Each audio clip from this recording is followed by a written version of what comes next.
Hello friend, कैसे हैं आप। आज हम देखेंगे शिवाजी महाराज एवं उनके भ्राता बंधु। तो चलिए शुरू करते हैं। शाहजी की दो पत्नियां थीं। पहली जीजाबाई जो शिवाजी की माँ थी, दूसरी तुकाबाई जो वेंकोजी की माँ थी। दो राजबंधुओं में एकता होना मुश्किल है। शिवाजी एवं उनके छोटे भाई वेंकोजी राव इसके अपवाद नहीं थे। सन 1664 में अपने पिता शाहजी राजे का अवसान होने के बाद शिवाजी ने उनका प्रदेश स्वयं के अधिकार में ले लिया। शिवाजी को मालूम था कि भविष्य में औरंगजेब दक्षिण से आक्रमण करेगा, इसलिए उन्होंने दक्षिण की तरफ एक राज्य स्थापित किया जिसकी राजधानी चेन्नई के पास जिंजी में थी।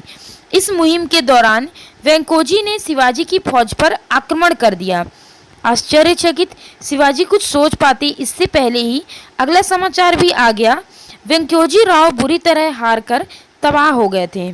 यह समाचार शिवाजी को मिला तारंगल प्रांत में, जिसे पार करते हुए वे महाराष्ट्र जा रहे थे। चिंतित होकर उन्होंने वेंकोजी राव को एक तीखा पत्र लिखा। यह पत्र मराठों के इतिहास में अत्यंत प्रसिद्ध है। यह वह पत्र है जिससे स्पष्ट होता है कि शिवाजी महाराज एवं वेंकोजी राव के आपसी संबंध कैसे थे और दोनों भाइयों के बीच जागीर का बंटवारा किस प्रकार हुआ था। शिवाजी लिखते हैं, आपने तो बिल्कुल दुर्योधन की जैसी बुद्धि का परिचय दिया। बजाय इसके कि हमसे बात करते या अगर कोई बड़ा मतभेद था तो हमारे सामने संधि का प्रस्ताव रखते। आपके और हमारे सैनिकों के बीच बाकायदा हथियार चले।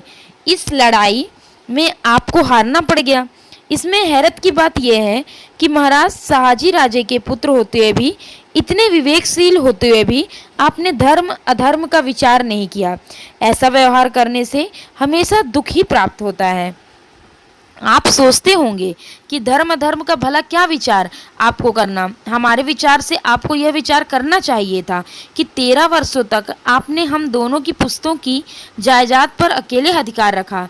राज्य का आधा हिस्सा मांगने का मेरा अधिकार है, जो मुझे दे देना चाहिए था और सुखी रहना चाहिए था। ऐसा विचार के साथ हमसे संधि कर लेना जरूरी था। यह संधि पवित्र भावना से कर लेनी चाहिए थी। ऐसा होने पर हमने आपको सूचित किया था कि हम अपनी ओर से तुंगभद्रा के दक्षिण प्रांत आपको देंगे, साथ में 3 लाख होन की दौलत भी देंगे। यदि आपको हमारी दौलत नहीं चाहिए थी तो हम कुतुब शाह से विनती करके 3 लाख होन की दौलत आपको दिला देते। ये दोनों विचार हमने आपको लिखे हैं। इन दोनों में से किसी एक को मान्य रखकर एवं विभाजन को स्वीकार करते हुए आपको सुखी रहने का मार्ग अपनाना चाहिए।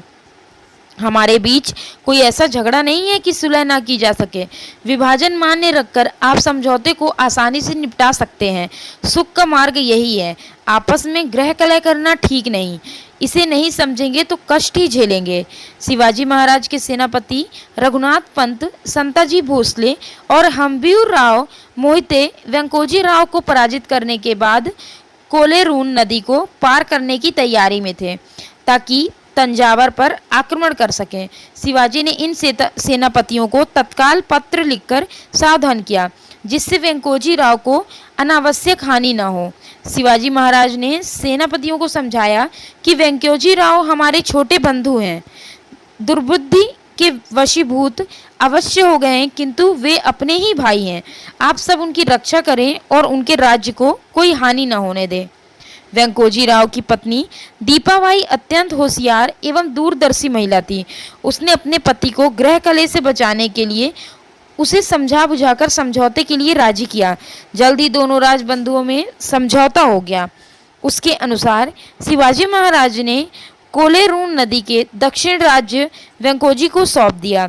शिवाजी द्वारा किए गए उपरोक्त पत्राचार से ऐसा प्रतीत होता है कि वे लोगों के विचारों की टोह लेकर उन्हें स्वयं के विचारों से सहमत करते थे। अपने विचारों को कभी किसी पर थोपते नहीं थे, इसलिए उन्हें सलाह मशविरा से अनुकूल परिणाम प्राप्त होते थे। कह सकते हैं कि शिवाजी महाराज दीर्घ अनुभव वाले मनोचिकित्सक जैसे सोचते थे। कर्नाटक एवं द्रविड़ प्रदेश के प्रांतों पर बीजापुर सरकार ने शिवाजी महाराज का प्रभुत्व स्वीकार कर लिया। यह समाचार जब वेंकोजी राव तक पहुंचा तब वे अत्यंत दुखी हो गए। उन्हें अपनी स्वतंत्रता पूर्ण रूप से नष्ट हो गई। ऐसा लगने लगा रघुनाथ पंत उन पर पहले ही दबाव बनाए हुए थे। उस पर बीजापुर सरकार ने उपरोक्त प्रांतों पर वेंकोजी राव का अधिकार नहीं है ऐसा कह दिया। इससे सहना उनके लिए भारी कठिन था।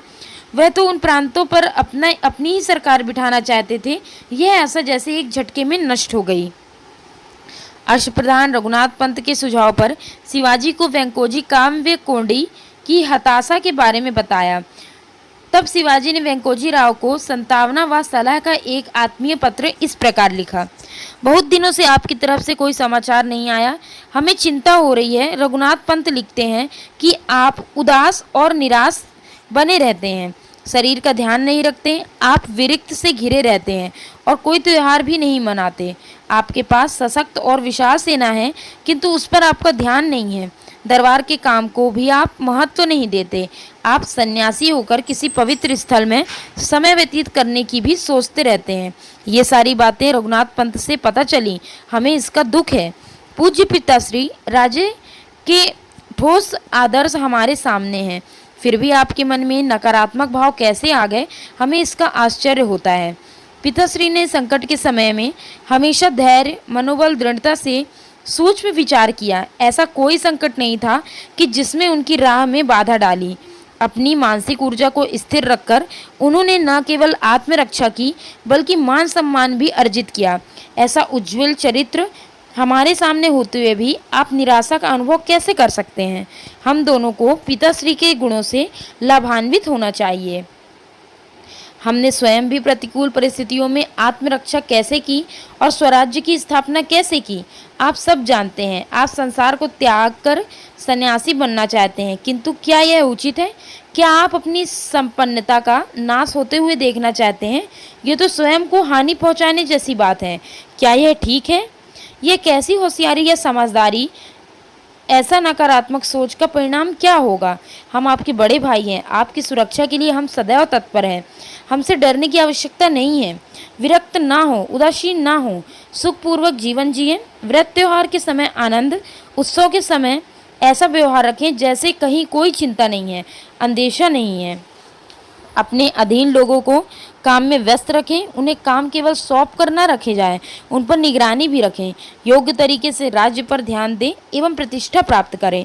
आप हमारे छोटे बंधु हैं। आपकी कीर्ति व उत्कर्ष से हम खुशी होंगे। आपके साथ रघुनाथ पंत हैं, वे अपने ही हैं।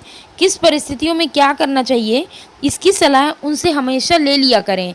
वे आपको हमारे समान ही समझेंगे। हमारा उन पर विश्वास है। इसी तरह आप भी उन पर विश्वास रखें, उन्हें ना छोड़ें, स्वयं भी अकेले ना रहें। इससे आपकी प्रसिद्धि बढ़ेगी। आलस का विशेष रूप से त्याग करें। जो भी अवसर सामने आए उसका लाभ उठाएं। अपनी सेना से श्रेष्ठ एवं विशिष्ट कार्य करवाते रहें। पराक्रम करने की उम्र में आप संन्यास की बात करते हैं।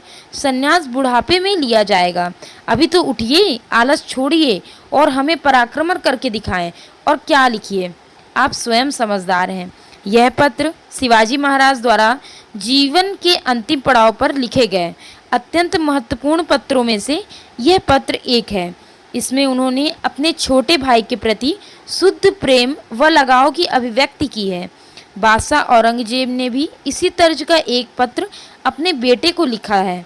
शिवाजी महाराज के पत्र के साथ उसकी तुलना हम आगे करेंगे। इससे उजागर होगा कि दो समकालीन राज्यकर्ताओं के पत्रों से उनकी मानसिकता व सोच में जो अंतर झलकता है वह कितना गहरा है।